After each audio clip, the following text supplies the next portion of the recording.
Firstly, I'm going to be showing you how to properly prepare your ingredients in order to make this risotto. To begin with, you want to start by slicing your chicken vertically into little strips and then horizontally to make chicken cubes.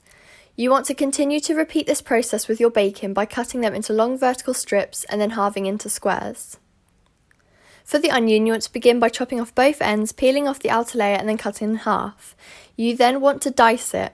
You do this by cutting it vertically into thin slices before you spin it around and then repeat the same process to make tiny little cubes.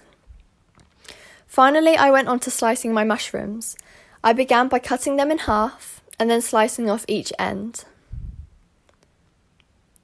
Here you have all of my prepared ingredients. Okay, so now to start cooking.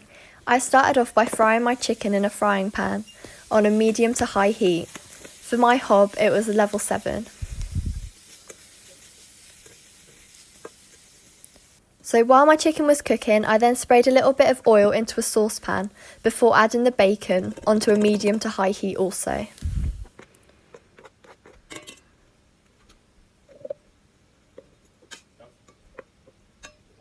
After a couple of minutes of cooking, the bacon should look like this. You then know that it's time to add in your onion. Leave the onion to cook for a couple of minutes so it browns. I then went to my chicken and halved any bits that I thought were too big. Make sure you keep on going back to your onion and bacon to make sure it doesn't stick to the bottom of the pan. Once the chicken has browned, you want to add it to the other ingredients. Finally, you then want to go and add in your mushrooms. Now you want to prepare your peas by weighing them out. Because I used frozen peas, I had to use some boiling water just to defrost them. Here you can see me draining them and then adding them to my chicken, bacon, mushroom and onion mixture.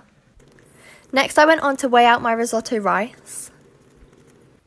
And then I added this to the mixture as well, just so it could be heating through. At this point, I'd advise that you put on your kettle so then you have some boiling water to hand. So now we're going to make up the stock cube. You want to make sure to give it a proper stir just to ensure that it all dissolves. So you want to add this stock mixture a little bit at a time. At first you can see it's quite watery, but when we next check in it will all be absorbed and start to take the formation of a risotto. Like I said, most of the water has now been absorbed, however you don't want to let your risotto boil dry. So you want to make sure that you keep adding your stock at regular intervals, making sure it is fully absorbed before you add some more. This whole process should take about 20 to 25 minutes.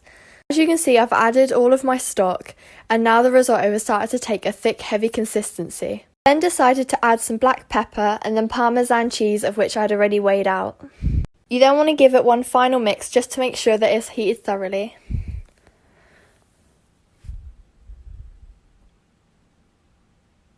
You can then take it off of the heat and then serve. You can add Parmesan cheese on top if you would like.